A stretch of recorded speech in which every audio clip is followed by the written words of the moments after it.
आत्महत्या एक कलंक है और एक दुर्भाग्य है। आत्महत्या जो है पूरे जीवन काल में घटित होती है।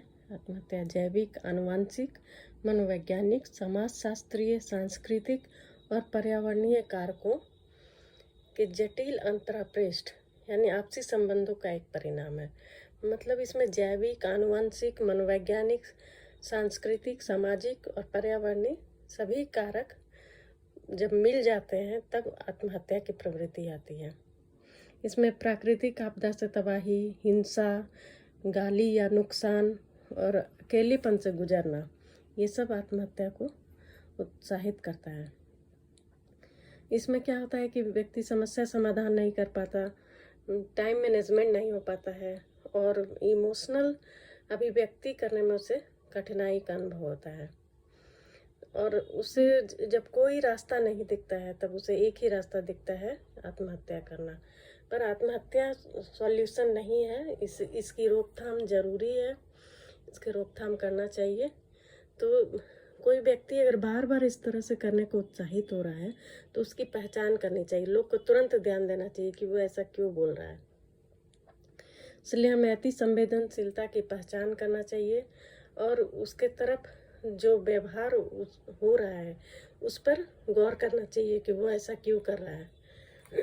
इसके रोकथाम के लिए कुछ उपाय बताए गए हैं, जैसा कि आत्महत्या हेतु प्रयोग किए जाने वाले साधनों की उपलब्धता को सीमित करना और मीडिया जो है वो आत्महत्या की घटना को जिम्मेवारी पूर्ण तरीके से प्रस्तुत करे।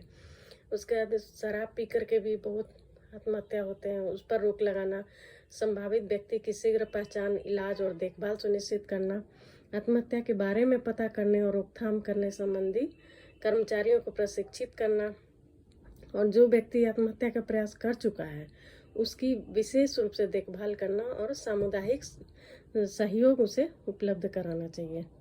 और कुछ विद्यार्थी लोग जो होते हैं, आए दिन सुनने को मिलता है कि अच्छा प्रदर्शन नहीं कर पाया, अच्छा रिजल्ट नहीं हो पाया और वो आत्महत्या कर लिया। तो इसके लिए भी गंभीरतापूर्ण सोचना चाहिए।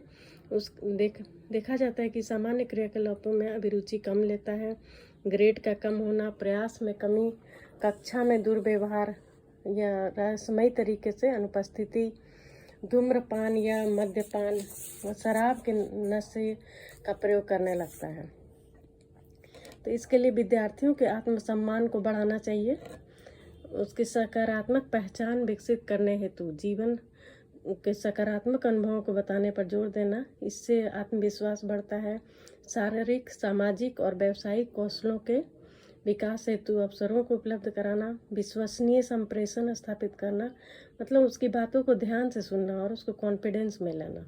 विद्यार्थियों के लिए एक लक्ष्य विशिष्ट, औसत दर्जे का, प्राप्त करने योग्य, प्रासंगिक और निश्चित समय अवधि में पूरा करने वाला होना चाहिए। इतना करके हम लोग आत्महत्या को रोक सकते हैं।